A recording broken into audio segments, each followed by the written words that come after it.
my friends. Welcome to my series of essential yoga poses.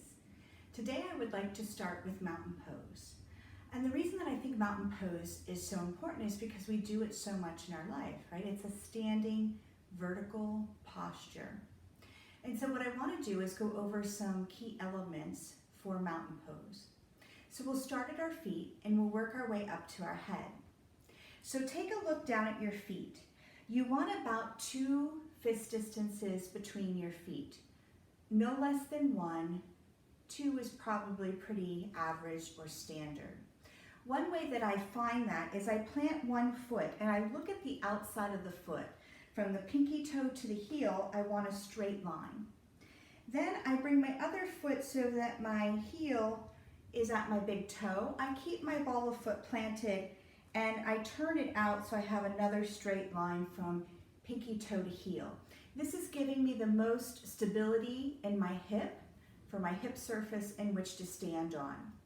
Now I'm going to start to sway forward and back and even side to side.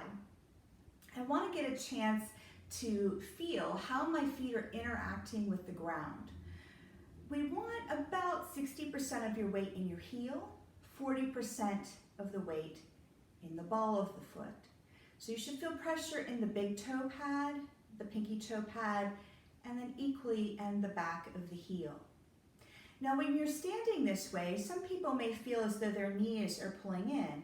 And what I want to point out is that our femurs aren't straight. They do have a little bow to them, and ever so slightly your knees do peek in internally to each other. So then start to think about lifting up the kneecap. So we're not locking the knee out. When we lock the knee out, our bottom tends to go behind us. So it's a straight leg, but with a soft bend, kneecap lifting. And when you do that, you can feel the front of your thighs activate and your bottom starts to activate. Now let's talk about the pelvis.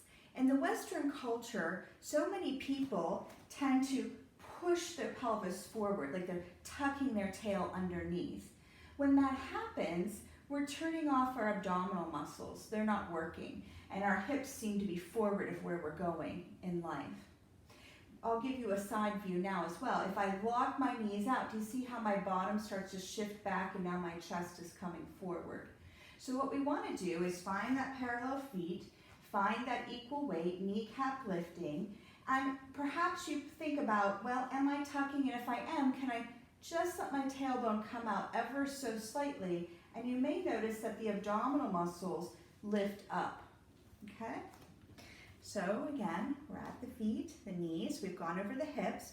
We're talking about the abdominal muscles. So we want to keep the rib cage as if it's lifting up and off of the pelvis. Sometimes you've heard people say, think of your head as a balloon and it's lifting up towards the sky. We've all seen a balloon take off as a kid. You know, I see this a lot. That's what we notice on a piece of paper in anatomy, but it's not really functionally how our arms work. So lift your shoulders up to your ears and then just let them go. And wherever they fall is where they are. The head, you know, we're on our devices, we're rounding over items, whether we're cooking or children, you know, working at our desk. And so our brain starts to lead our heart. And we want to bring our brain and our heart in alignment. So take the rounded part of the skull and imagine bringing it back to the wall behind you. So you might notice that when we start to organize our bones and stack them up, that our head becomes very light. So the shoulders were up to the ears, we drop them down. The points of your shoulder blades draw ever so slightly towards one another, and then we bring the head back over top of our hips, our sitting bones. Now we just want to be here and be still. Notice all of these bones organized and notice your breath.